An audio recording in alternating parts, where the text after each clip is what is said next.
সামরিক জোট ন্যাটোর সদস্য দেশগুলো থেকে বহিষ্কৃত রুশ কূটনীতিকের সংখ্যা 1000 ছাড়িয়ে গেছে। রাশিয়ার পররাষ্ট্র মন্ত্রণালয় এই তথ্য সামনে এনেছে। রুশ পররাষ্ট্র মন্ত্রণালয়ের মুখপাত্র মারিয়া জাকারোভা বুধবার বলেছেন, ন্যাটো দেশগুলো থেকে বহিষ্কৃত রুশ কূটনীতিকের সংখ্যা 1000 ছাড়িয়ে গেছে।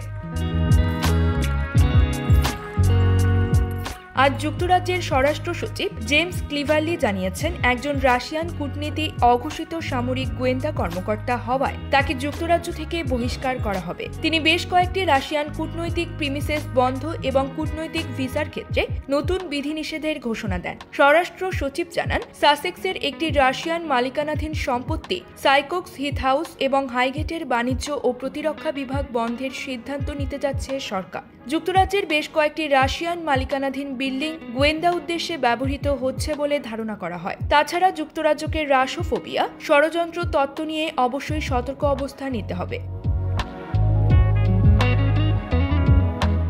যদিও ক্রেমলিন প্রকাশ্যে এই অভিযোগের বিষয়ে এখনও কোনো প্রতিক্রিয়া জানায়নি। যদিও মিস্টার জেমস ক্লেভারলি বলেছেন, রাশিয়ান ব্যাখ্যার অপেক্ষা যুক্তরাজ্য করছে না। আমাদের রাশিয়ার বিষয়ে দৃঢ় ভূমিকা নিতে হবে। রাশিয়ার প্রতি আমাদের বার্তাটি পরিষ্কার, এই অবৈধ যুদ্ধ বন্ধ করুন। আপনার সৈন্যদের ইউক্রেন থেকে প্রত্যাহার করুন। এই অপরাধমূলক ক্রিয়াকলাপ বন্ধ করুন।